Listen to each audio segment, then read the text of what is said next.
roi? C'est son devoir. C'est son devoir. Donc lui, c'est un roi par Le devoir. devoir. Donc on a deux personnages qui agissent par devoir. Lesquels?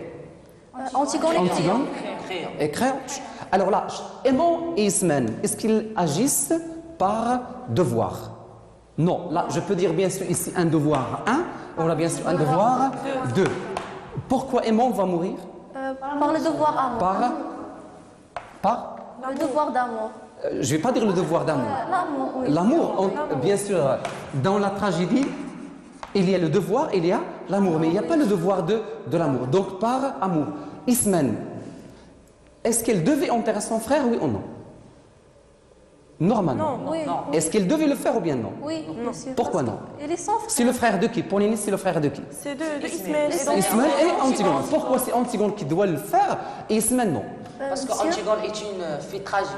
Mais logiquement, est-ce que Ismène doit le faire aussi ou bien non? Oui, Il doit le faire, c'est un devoir pour les deux. Seulement, bien sûr, quel est le personnage qui va le faire? Antigone. Mais Ismène? Ça n'intéresse pas. Alors, pour quelle raison? Il aime vivre, monsieur. Il aime. Elle aime vivre. Elle est toujours heureuse, pourquoi pas? Alors là, dans la scène entre Ismène et Antigone, Ismène va lui expliquer pour quelle raison. Et parmi, bien sûr, la raison qu'il va avancer, c'est qu'elle a peur. Peur de qui? De crayon. De Créon. Donc elle, il va agir par peur. Alors là, on a deux personnages. C'est Ismène et Aimon. Comment agissent-ils? Est-ce que par devoir? Non, par amour et c'est sentiment. Donc ils agissent par sentiment. Antigone et Créon. Est-ce que c'est le sentiment? Non. Et là, c'est le vrai personnage tragique. C'est celui, bien sûr, qui agit non pas par sentiment, mais par devoir. Donc, on a deux personnages. On a bien sûr Antigone, qui va mourir à la fin. Mais Créon, est-ce qu'il va mourir? Non. Est-ce qu'il va perdre, oui ou non? Elle va mourir, un point à la ligne. Donc, on peut dire, mais lui, est-ce qu'il va sortir gagnant, bien sûr, de cette tragédie? Non. Qu'est-ce qu'il va perdre? Perdre son fils. Son fils, Et sa femme. Et sa femme. Et la fille de son frère. Et sa nièce aussi, c'est-à-dire il va perdre trois personnages. Donc lui aussi, est-ce qu'il n'est pas touché par la mort? Oui, monsieur. Oui, donc c'est un devoir qui mène à la mort. Donc il fait son devoir et ça donne la mort. Ça ne donne pas la mort du personnage lui-même, mais ça donne la mort à des personnages qui sont proches. Clair maintenant? C'est ça le côté tragique, bien sûr, chez Créon et chez Antigone. Alors, prenez maintenant bien sûr ces personnages. Dites-moi, quels sont les personnages les plus, entre guillemets, je veux dire, les plus forts? Antigone et Créon. Pourquoi? Qui leur donne cette force? Ce qu'on vient de dire. Le devoir. Le devoir rend fort. Alors les autres, c'est-à-dire Aimon et Ismène, pourquoi? Entre guillemets, je veux dire qu'ils sont faibles. Parce que les sentiments qui comptent. Alors, dans une tragédie, et là je reviens au genre, dans la tragédie, le personnage tragique n'agit pas par sentiment, il agit par devoir. Celui qui agit par sentiment, il devient faible. Et là je vais revenir à notre pièce. Alors, dites-moi bien sûr, la scène la plus importante dans l'œuvre. La scène la plus importante, c'est entre qui et qui? Antigone et Créon. Alors, c'est-à-dire, entre les forts ou bien les faibles? Les forts. On a Antigone, bien sûr, on a Créon. Là, c'est la scène, ce qu'on appelle une scène d'affrontement, de confrontation, d'affrontement entre les deux personnages, les personnages les plus importants. Donc là, c'est une scène d'affrontement. Oui.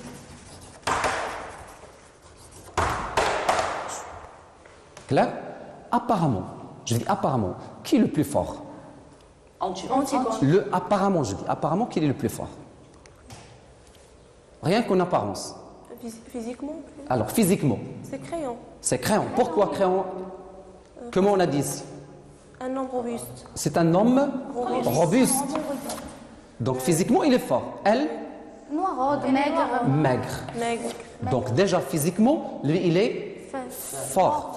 Et elle, bien sûr, elle est faible. Par la position sociale. Lui, c'est qui? Lui, c'est qui? Antigone est plus fort. Non, pour Créon. C'est le roi. C'est le roi.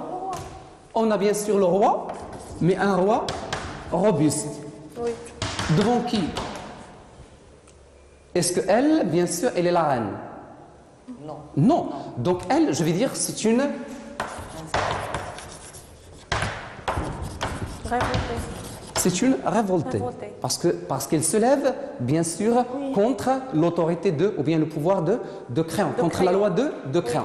Donc apparemment, je dis, elle est faible. Et lui, il est fort. Mais dans la scène, chacun des deux, bien sûr, en quelque sorte, il est guidé par un devoir. Il y a un devoir politique pour Créon et un devoir religieux pour Antigone. Mais dans cette scène, la scène d'affrontement, Créon, qu'est-ce qu'il va essayer de faire au début? Est-ce qu'il va condamner Antigone sur le champ? Non. Qu'est-ce qu'il va essayer de faire d'abord? On a une longue scène. Au début, il ne voulait pas la tuer, il voulait la sauver. Il voulait la sauver. Et lorsque je dis qu'il voulait la sauver, qui parle? Est-ce que c'est le roi ou bien l'oncle? Le roi. L'oncle. L'oncle. C'est-à-dire, c'est l'oncle. Qui parle à qui?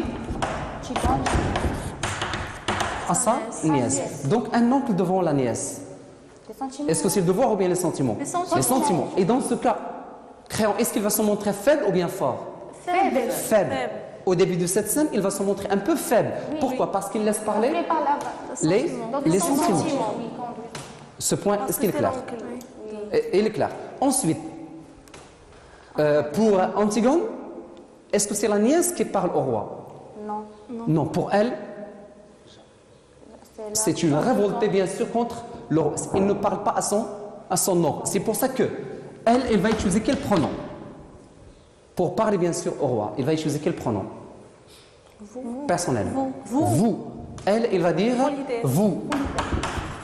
Mais lui, il va utiliser quel pronom? Tu. Pour parler Antigone, expliquez-moi, pourquoi vous, pourquoi tu? Elle, pourquoi elle utilise vous?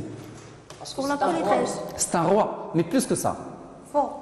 Très fort. Il est fort, pourquoi pas? Lorsqu'on utilise vous, on utilise vous par politesse, pourquoi pas? Ou bien aussi pour créer de la distance. La distanciation. Elle cherche à créer la distance. Parce que c'est une manière de dire, je ne parle pas à mon oncle, je parle au roi. Mais lui, qu'est-ce qu'il va dire? Je parle à ma nièce. À ma nièce. Donc, est-ce que je vais dire vous? Non, je vais dire tu.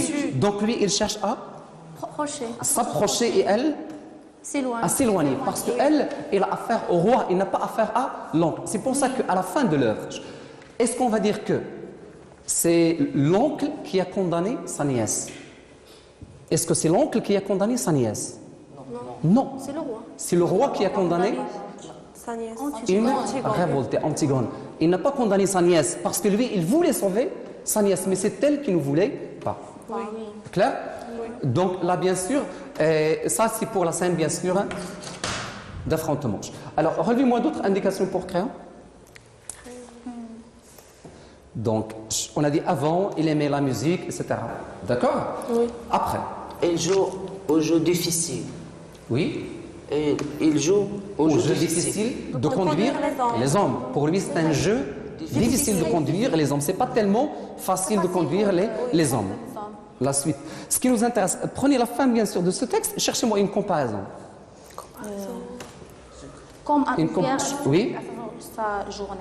C'est comme un ouvrier. Donc là, il va dire comme un ouvrier. Alors là, le comparé, c'est qui? Le roi. Le comparant, c'est ouvrier. Logiquement, est-ce qu'on compare le roi à un ouvrier? Non. Mais pour lui, c'est quoi, bien sûr, être roi? Parce qu'il se réveille. Parce qu'il est fatigué. Il est fatigué, mais pour lui, le poste, bien sûr, de roi, est-ce que c'est un poste, bien sûr, un travail comme un autre, ou bien c'est un poste de privilège? C'est un travail comme un autre. C'est quelqu'un qui fait. Il va le dire aussi dans le texte. C'est quelqu'un qui fait, bien sûr, son travail comme n'importe quel ouvrier. C'est le devoir qui le pousse. Donc, ce n'est pas quelqu'un qui profite de son poste, mais c'est quelqu'un qui fait un travail comme n'importe quel ouvrier. Il va reprendre ça, bien sûr, dans le texte. Après, il va utiliser la même comparaison. Il est bien sûr un ouvrier au seuil de sa journée. Clair? Je vais revenir maintenant à Antigone. Alors là, tout à l'heure, on a dit assise et se dresser. dresser. Donc là, assise quand? Au début, il était assise. Mais pourquoi elle se lève? Pourquoi elle se dresse? Se dresse contre qui? Contre crayon. Contre crayon. Lisez-moi la phrase. Quelqu'un pour lire la phrase? Oui, Zineb? C'est la petite mère qui est assise là-bas et qui ne dit rien. Monsieur. Oui, qui est assise là-bas et qui ne dit rien. Pour se dresser. Oui. Se dresser seul en face du monde, seul en face de Crayon, son oncle, qui est le roi. Qui est le roi? Il va se dresser bien sûr contre son oncle. Pourquoi il se dresse contre l'oncle? Qui la pousse à se dresser, à se lever contre le roi? Devoir, monsieur. C'est le devoir. C'est-à-dire quand, à quel moment exact, il va bien sûr se lever contre le roi. Quand tu enterres son frère. Lorsqu'il voulait enterrer le frère. Mais quel était l'obstacle devant elle? L'ordre. Enterrer, bien sûr, c'était un geste tout à fait banal. Et il peut le faire sans problème. Mais quel était l'obstacle? C'est Crayon, c'est la loi. Lorsque Crayon a fait cette loi, là devient bien sûr un obstacle. Là, elle se lève. Avant, est-ce qu'elle se levait? Non. Avant, bien sûr, elle ne se levait pas. Mais bien sûr, maintenant, après la loi, c'est-à-dire le moment tragique pour Antigone, ça commence lorsque Crayon a fait bien sûr cette loi. Pas avant. Donc pour Antigone, il y a avant, il y a après. La même chose pour...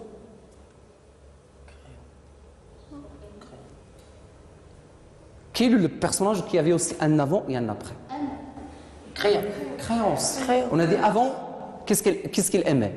La musique. La musique. Donc avant, il aimait la musique. Maintenant, est-ce que c'est la même chose? Non. Non. Alors, Il aime la qu'est-ce qui a changé? Qu'est-ce qui a changé dans sa vie? Il est devenu un roi. C'est-à-dire, au moment où il est devenu roi, est-ce qu'il peut revenir en arrière?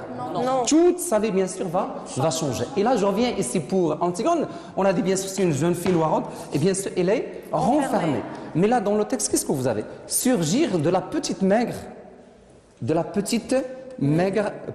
maigre jeune fille noiraude, renfermée que personne ne prenait au sérieux dans la famille, et se dresser seule en face. Qu'est-ce qui a changé de sa vie? Qu'est-ce qui a changé sa vie? Elle était renfermée, maintenant, est-ce qu'elle est vraiment renfermée? Non. Là, c'est quelqu'un qui va complètement changer. Quel est, bien sûr, l'événement qui va changer sa vie? Ce qu'on vient de dire. Se dresser seul en face du monde. Oui, à cause de... Le devoir. C'est bien sûr poussé par le devoir. C'est la loi de Crayon. Après la loi de Crayon qui interdit, bien sûr, d'enterrer le frère, là, Antigone, bien sûr, va changer. Donc là, bien sûr, elle était assise, mais par la suite, elle va se relever. Donc, elle était bien sûr renfermée, mais elle aurait bien aimé vivre. Donc, ce n'est pas un personnage suicidaire. C'est un personnage qui veut vivre comme tous les autres. Mais, bien sûr, il y a quelque chose de plus fort qu'elle, bien sûr, c'est le Devoir. C'est le devoir. Donc, il y a un autre mot dans la tragédie, bien sûr, qui est important aussi, c'est le Destin. C'est le destin. Donc, elle, est-ce qu'elle se lève contre le destin? Ou bien elle accepte son destin? Elle accepte. Pour quelle raison elle accepte son destin? Parce que c'est une personnage tragique. C'est un personnage tragique. Il y a d'autres personnages tragiques qui n'acceptent pas le destin. Donnez-moi un personnage qui n'a pas accepté son destin. Avant, un autre personnage que vous connaissez très bien. C'est Édipe. Édipe, est-ce qu'il a accepté son destin? Non. Il voulait changer son destin. Est-ce qu'il a réussi à la fin? Non. Ça a donné un malheur. Donc il a appris la leçon. Donc pour elle, elle accepte le destin. Et le destin lui a donné un rôle à jouer. Il va le jouer bien sûr jusqu'à la fin. Clair maintenant? Oui. Alors revenons pour bien sûr récapituler de ces personnages. Quels sont les personnages en quelque sorte qui vont s'affronter réellement bien sûr dans l'œuvre? Antigone et Crayon. Pourquoi bien sûr vont-ils s'affronter? Est-ce que c'est un problème personnel? Non. Un devoir. Un devoir. Est-ce que c'est le même devoir? Pour Antigone? Un devoir religieux, mais pour lui c'est un devoir politique. Clair? On revient. Qui, dans une tragédie, qui donne la force à un personnage? Qui donne la force à un personnage? Le devoir ou bien les sentiments? Le devoir. Qui rend un personnage faible? Le sentiment. Donnez-moi les personnages faibles que vous avez ici. Ismaël aime. Aimant dans la scène entre Aimant et Antigone, qui se montre très faible, très effacé même. Oui. C'est Aimant. Pourquoi? Bien sûr, il est effacé devant Antigone. C'est l'amour. Mais elle, qu'est-ce qui lui donne bien sûr le courage? C'est le devoir. Il y a un devoir religieux en plus, mais Créon, bien sûr, c'est un devoir politique. C'est clair maintenant pour les personnages. Alors, on passe maintenant à une autre activité. Alors là, je vais vous donner un petit exercice en relation avec ce qu'on vient de faire. C'est clair maintenant pour les personnages? Oui. Alors là, quelqu'un pour lire la consigne? Quelqu'un pour lire la consigne? Oui. Consigne. Attribuer chacune des répliques suivantes au personnage qui l'a prononcé tout en précisant son interlocuteur. Donc vous avez un ensemble de répliques dites par des personnages, mais vous n'avez pas le personnage qui a prononcé cette réplique, ni le personnage à qui il parle. Donc vous allez lire, vous allez préciser bien sûr chaque personnage et son interlocuteur, en vous basant sur ce qui est dans la réplique. Clair? Alors prenez le temps. Donc il, ça doit être donc un homme. La regarde, ça doit être une. Donc c'est aimant à Antigone. Qu'il est bien sûr une autre indication. Cherchez une autre indication. Monsieur, pardon, Oui. Antigone demande pardon. Il demande pardon à aimant. Voilà.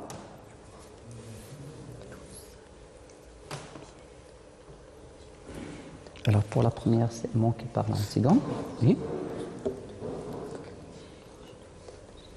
Alors là, nous sommes tous là. Nous, donc c'est qui? Alors là, c'est Ismaël. Qui l'indique? Oui. Donc qui l'indique dans le texte? Pourquoi vous savez que c'est Ismaël? Alors on peut s'arrêter. Alors on va essayer bien sûr de faire ça ensemble, mais toujours en se basant sur les indications que vous avez. Alors quelqu'un pour me lire la première réplique. Alors quelqu'un pour lire? Oui. Tu sais bien que je t'avais pardonné à bien tu as claqué la porte. Ton parfum était encore là et je t'avais déjà pardonné. Il la tient dans ses bras. Il la tient dans ses bras, il sourit et la regarde. À qui l'avais-tu vois ce parfum? Volé ce parfum. Qui parle? Aimant qui parle à? Alors relevez les indications qui le montrent. Oui. Il la tient dans ses bras. Donc il la tient dans ses bras. D'abord on a il, donc qui parle, c'est un homme. Donc là, et bien sûr il la tient dans ses bras, donc c'est une femme. Donc un homme qui parle à une femme. La suite. Quelle est l'autre indication qui montre que c'est aimant qui parle à Ismaël? Oui. Je t'avais pardonné. Je t'avais déjà pardonné. Ça montre quoi? Ça montre qu'Antigone a demandé pardon. A demandé bien sûr pardon. Antigone va demander pardon à qui? Dans la pièce. À aimant. Il va lui demander bien sûr. Il y a une autre indication aussi.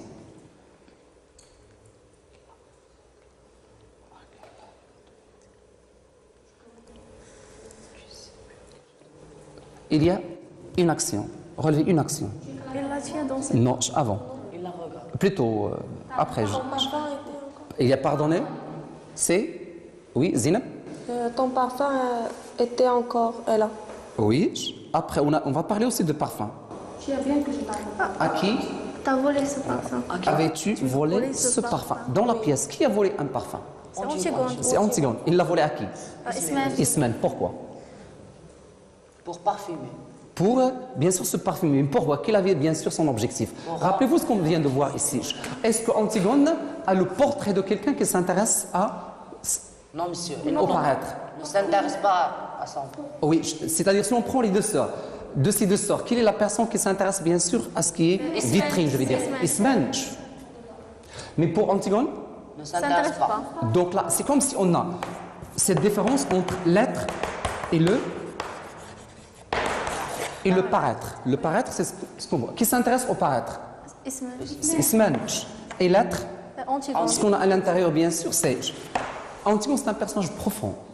Il ne s'intéresse pas à ce qui est superficiel. Mais Ismaël, il s'intéresse tout simplement, bien sûr, à ce qui est superficiel. Et ça, c'est la grande différence entre les deux sœurs. Donc là, elle va voler, bien sûr, le parfum pour rencontrer qui? Attirer aimant. Pour attirer, bien sûr, aimant. Normalement, d'après le prologue, aimant, il était toujours avec qui? Ismaël. Ismaël. Donc, d'une manière ou d'une autre, il est attiré vers Ismaël. Mais il va demander la main. Pour quelle raison? Et c'est bien qu'il n'aura pas notre mari. Oui. Mais est-ce qu'il sait? Est-ce qu'il sait qu'il n'y aura pas, bien sûr, de mari d'Antigone? Non. Il ne savait pas. Donc, c'est pour ça que, pour Aimant, on ne va pas dire que c'est un personnage tragique. Parce que lui, est-ce qu'il avait la mort devant les yeux? Non. Est-ce qu'il savait dès le départ qu'il va mourir? Quel est le personnage qui, dès le départ, sait qu'il va mourir? Bien sûr, c'est Antigone. Elle, il va bien sûr faire son devoir, même si elle doit mourir. Mais bien sûr, Aimant, non. Donc, la première réplique, c'est Aimant qui parle à Antigone. Oui, quelqu'un d'autre pour riche? Oui. Nous sommes toutes là, autour de toi, Aimant, Nounou et moi, et douce ta chienne. Nous t'aimons et nous sommes vivants.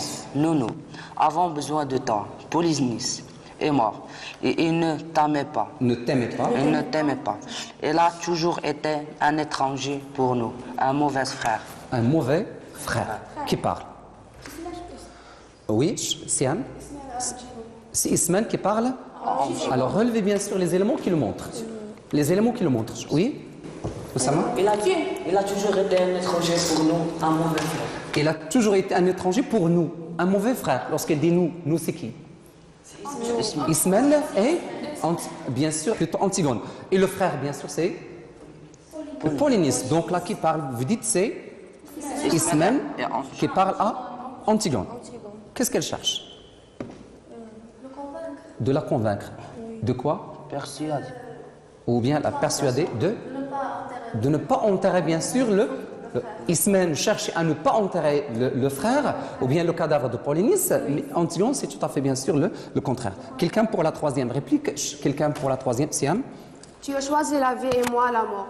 Laissez-moi maintenant. Laisse-moi maintenant avec tes germiades. Il fallait aller ce matin à quatre pattes. Dans la nuit, il fallait aller gratter la terre avec tes ongles pendant qu'elle était tout près et te faire empoigner par eux comme une voleuse. Une voleuse. Qui parle? C'est Antigone. C'est Antigone qui parle. Oui. Qui l'indique? L'indication dans le texte. Tu as choisi la vie. J'ai choisi la mort. Plutôt, tu as choisi la vie et moi la mort. Qui a choisi la mort? Antigone. La vie? Ismaël. Donc cette scène, on la trouve où? Au début de la pièce, à la fin? Au milieu. C'est après quelle scène? Très prolong. Donc, parce qu'Antigone va rencontrer Ismaël 3 fois. 2 fois au début, 1 fois après la scène avec Créon. À la fin, Ismaël, est-ce qu'il va rester la même? Quelqu'un qui refuse d'enterrer le frère? Non. Parce que Ismaël, à la fin, il va changer. Il viendra lorsque Créon va condamner Antigone, il viendra pour demander d'aller avec Antigone. Mais Antigone, est-ce qu'il va accepter? Non. Alors là, on passe maintenant à la quatrième réplique. Quelqu'un pour lire la quatrième? Oui. Je fais ramasser un décor, le moins abîmé des deux. Le moins abîmé. Les moins abîmés des deux pour mes funérailles nationales. Et j'ai donné l'ordre de laisser pourrir l'autre où il était. Je ne sais même pas lequel. Et je t'assure que cela m'est bien égal. Égal. Créon qui parle? Créon. Qui parle à Antigone. À propos de qui? À propos de le cadavre de... Le cadavre, bien sûr. Donc là, il a parlé de combien de cadavres? 2 cadavres. Les cadavres de qui? Polynice et Éthiopie. Alors là, la loi, bien sûr, de Créon, est-ce qu'il a interdit l'enterrement pour les deux? Non. Un seul cadavre. Un seul cadavre. Lequel? De Polynice. Polynice. Pourquoi? Pourquoi il a interdit à Polynice? Parce qu'il a tué son frère. Et bien sûr, qui a tué l'autre? Pour Éthiopie et Polynice. Ils se sont entre eux tués. L'un a tué l'autre. Donc là, mais quand même, quelle est la faute commise par Polynice? Il a demandé l'aide des étrangers. Et pour ça, on le considère comme un traître. C'est pour ça, bien sûr, qu'il va le condamner ainsi. Rapidement, je passe à une autre réplique. Oui. Donc là, d'abord, c'est Créon qui parle à qui? À Antigone. À Antigone. La suite maintenant. Marie-toi, oui. Oui, Amina? Marie-toi vite, Antigone, sois heureux. La vie n'est pas ce que tu crois, c'est une eau que les jeunes ont laissé couler sans le savoir entre leurs doigts ouverts. Oui, qui parle? C'est Ismène. C'est la nourrice. C'est Créon. Alors, qui va dans le texte, bien sûr, qui va demander à Antigone de se marier? Est-ce que la nourrice? Non. Est-ce que c'est Ismène? Ismène, c'est vrai, bien sûr, il va lui parler d'aimant, etc. Mais est-ce qu'il va lui donner, bien sûr, marie-toi vite? Créon. Marie-toi, bien sûr, quel est le mot utilisé ici? Marie-toi, un ordre. Qui a donné? C'est bien sûr Créon. C'est Créon qui parle à Antigone. Oui, quelqu'un d'autre? Oui, vous avez déjà lu, non? Oui, quelqu'un d'autre qui n'a pas lu. Qui n'a pas lu? Zineb? Crois-tu que je pourrais vivre, moi, sans elle? Crois-tu que je l'accepterai, votre vie, et tous les jours, depuis le matin jusqu'au soir, sans elle, et votre agitation, votre bavardage, votre vide, sans elle? Sans elle. Alors, qui parle? Aimant. Qui parle à qui? À Ismaël. Non, Antigone. Oui, à Antigone. Alors, attendez. Lorsqu'il dit, et tous les jours, plutôt, crois-tu que je l'accepterai, votre vie? Crois-tu que je pourrais vivre, moi, sans elle? Elle, c'est qui? Sans elle, c'est Antigone. Donc, est-ce qu'il parle à Antigone? Non, il parle à Créon, son père. Aimons dans l'œuvre. On va le voir dans deux scènes. Une scène avec Antigone et une scène avec Créon. Voilà. Donc là, c'est Aimant qui parle à son père. Quelqu'un pour la réplique suivante? Faites vite, oui. Je le devais tout de même, ce qu'on n'enterre pas, enterré éternellement, sans jamais trouver de repos. Si mon frère, vivant, était rentré, arrasé d'une longue chasse, je lui aurais enlevé ses chaussures, je lui aurais fait à manger, je lui aurais préparé son lit. C'est tout. Qui parle? Antigone. Qui l'indique? C'est mon frère. Mon frère? Mon frère. La première phrase, qu'est-ce qu'elle dit? Je le devais. Là, devait bien sûr, c'est quel verbe? Devoir. Donc pour elle, ce qu'on vient de dire, c'est un devoir d'enterrer son frère. Alors, après, une autre réplique, tu me prends, oui, Zineb? Tu me prends pour une brute, c'est entendu, et tu dois penser que je suis décidément bien prosèque. Mais je t'aime bien tout de même, avec ton sale caractère. N'oublie pas que c'est moi qui t'ai fait cadeau de ta première poupée il n'y a pas si longtemps. Il n'y a pas si longtemps. Qui parle? C'est Aimant. Ce qui parle bien sûr à Antigone. Oui. Alors là, qu'est-ce que vous avez? Attendez. Vous avez, c'est moi qui t'ai fait cadeau de ta première poupée. Oui. Est-ce que c'est Aimant qui a fait cadeau de la première poupée à Antigone? Logiquement, c'est qui? C'est la nourrice. Oui. On peut imaginer que c'est la nourrice. Mais essayons de... Au départ, tu me prends pour une brute. C'est-à-dire brute. Une personne sauvage, non civilisée. Oui. Est-ce que c'est la nourrice qui parle? C'est Créon qui parle. Créon parle à qui? À Antigone. À Antigone. Il parle bien sûr, il parle à Antigone. Donc là, il nous reste deux répliques. On fait vite pour passer à une autre activité. Oui. Quelqu'un d'autre?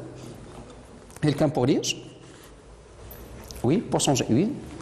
Tu ne comprends donc pas que si quelqu'un d'autre que ces trois brutes, c'est tout à l'heure ce que tu as tenté de faire, je serai obligé de te faire mourir. Si tu t'es maintenant, si tu renonces à cette folie, j'ai une chance de te sauver. Mais je ne l'aurai plus dans 5 minutes. Le comprends-tu? Le comprends-tu? Alors, qui parle? Créon. C'est Créon. Vous êtes d'accord? Alors, donnez des indications qui montrent que c'est Créon ou bien c'est quelqu'un d'autre. Oui? Je serai obligé de te faire mourir. Voilà. Qui sera obligé de la faire mourir? Créon. Donc c'est Créon qui parle. À qui? À Antigone. À Antigone. On prend maintenant la dernière réplique. La dernière réplique. Oui, Zineb? Ne vous attendrissez pas sur moi, faites comme moi, faites ce que vous avez à faire, mais si vous êtes un être humain, faites-la vite, voilà tout ce que je vous demande, je n'aurai pas de courage éternellement. Éternellement, c'est vrai. C'est vrai, oui. C'est Antigone. Qui parle à qui? Alors, ne vous attendrissez pas sur moi. Elle, si elle va parler à Ismen, il va utiliser quel pronom? Tu. Mais là, vous avez quel pronom? Vous, donc c'est crayon.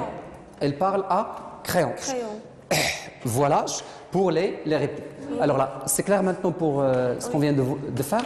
Alors, on passe maintenant, bien sûr, mais toujours en relation avec les personnages, à une autre activité. Et là, qu'est-ce que je vais vous donner? Alors là, je vous mets dans la situation. Imaginez que vous êtes des metteurs en scène et vous voulez monter le spectacle d'Antigone. Oui. Alors, il y a des acteurs devant vous, vous devez faire votre casting pour choisir et attribuer un rôle à chaque acteur, bien sûr. Donner à chaque acteur le rôle qu'il va jouer. Alors là, je vais vous donner, bien sûr, ici des images, des photos. Alors là, c'est pas des photos prises ça et là. Oui. Mais là, vous allez choisir pour chaque personnage ou bien pour chaque photo le personnage qui lui convient le plus. Oui. Et vous allez dire pourquoi. Alors, vous allez travailler en groupe. Là, pour le premier groupe. Et là, pour le deuxième, l'exercice est clair. Oui. Mais ce qui m'intéresse, c'est de justifier à travers ce qu'on vient de voir. Comme ça, je crois, les personnages, ils seront très clairs dans votre esprit. Voilà. Alors, approchez-vous les uns des autres. C'est les 4. Oui. Les 4 personnes. Les 4 personnages. Ce qui nous intéresse sont les 4 pour l'instant. Donc, je t'approche. Je vous aide. Merci.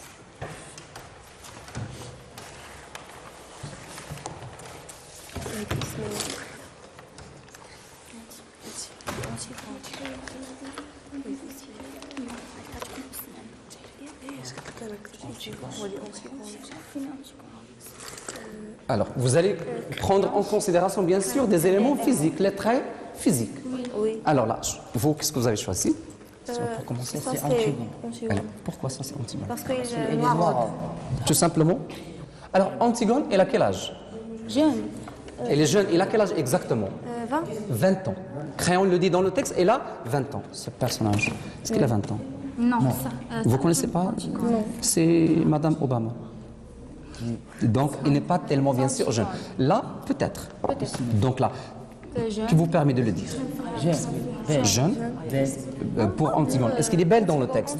Non. Alors là, elle est jeune. Oui. Oui. Alors, vous pouvez bien sûr mettre des maigres, pourquoi pas. Alors, cherchez pour les autres aussi. Donc, oui. Il a des rides, il est fatigué. Cherchez aussi, si vous trouvez un personnage un peu vieux. Alors là, vous avez 2 personnages qui sont vieux, qui ont des cheveux blancs. Mais là, pourquoi vous avez choisi celui-ci? Parce qu'il a l'air fatigué. Il a l'air fatigué. Donc, peut-être le rôle lui convient plus que l'autre. Oui. Pour Ismaël, il est belle. Belle, vous avez choisi qui? Oui. Aimant. Vous avez choisi. Pourquoi? Pourquoi DiCaprio? Il est jeune. Oui. Il est bon. Il est beau. Cherchez s'il y a un autre jeune. Il est là. Oui. Alors, vous préférez bien sûr? Là, c'est pas. Alors, à vous de voir, mais à condition de justifier ce qui m'intéresse. Parce que par la suite, vous allez passer ici pour me dire pour quelle raison. Vous allez expliquer aux autres. Oui. Et il reste Antigone. On n'a pas trouvé un Antigone. Vous n'avez pas trouvé? Peut-être celle-là. Alors là, si vous prenez d'abord, elle est blonde. Est-ce qu'Antigone est blonde? Non. L'âge.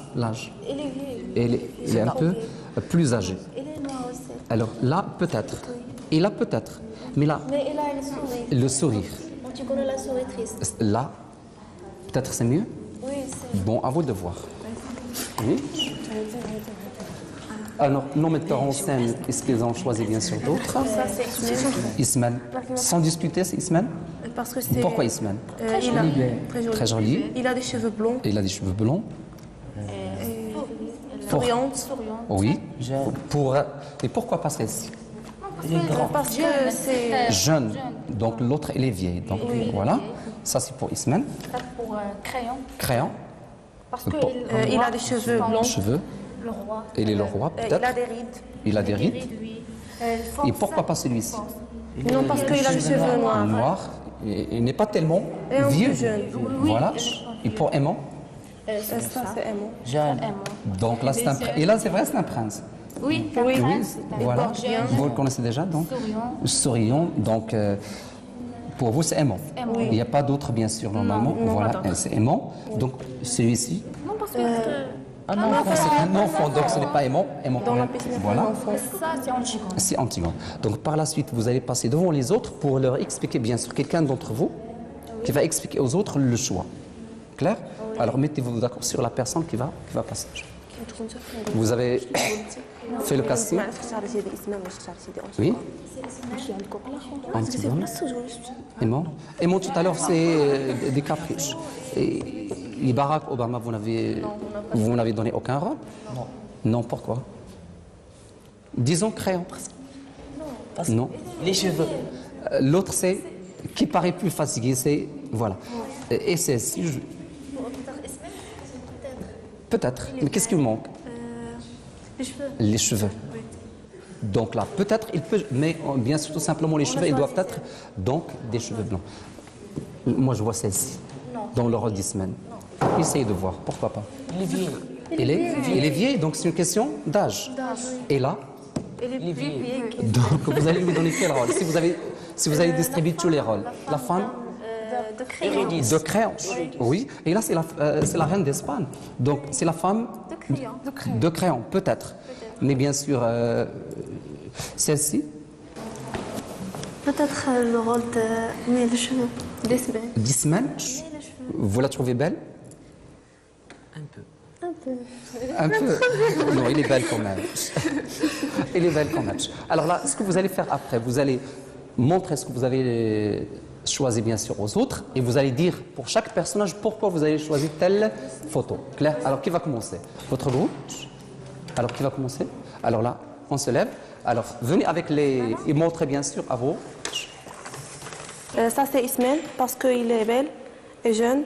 Il a des cheveux blonds et très belle et jeune. Ça, c'est Crayon parce que c'est un roi. Il a des rides et il est vieux et un peu fort. Ça, c'est Aimant, un jeune homme souriant et il porte bien parce qu'il est un prince.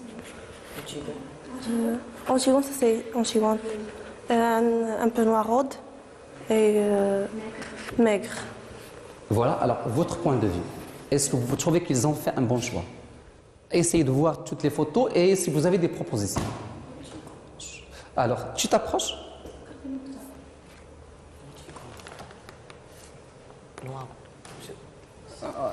Parce que c'est vieille. C'est vieille. Elle est vieille. Antigone, On va pas dire elle est vieille, mais un peu elle vieille. n'a pas 20 ans. Oui, elle n'a pas 20 ans. Alors pourquoi vous dites, bien sûr, ça, vous voyez cette personne dans le rôle d'Antigone? Qui vous a poussé à dire que c'est Antigone? Oui. Peut-être il est mort. Voilà, c'est la couleur. C'est la couleur. Mais l'âge, L'âge. Il n'a pas 20. il n'a pas 20 ans. Oui. Il n'a pas, si vous la comparez à celle-ci, Il est triste, noir. voilà, pourquoi pas. Donc, vous n'avez pas d'autres remarques? Non. Alors, merci Zineb. Donc, quelqu'un, bien sûr, qui va faire la même chose pour le deuxième groupe.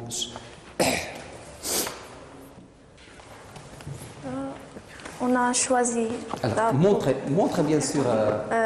pour le rôle de Crayon parce qu'il a l'air fatigué, il a des rides, il a des cheveux blancs, il est vieil. Il est vieux. Vieux. Là, c'est Ismaël. On a donné, il est belle, jeune. Il s'intéresse au physique. Oui. Et celui-là, c'est Aimant. Il est jeune. Il habille bien. Et Alors, tout à l'heure, vous n'avez pas dit seulement il est jeune. Vous avez dit, il est jeune, il est. Roi. Prince. Il est beau, vous avez dit il est beau. Voilà, maintenant vous avez.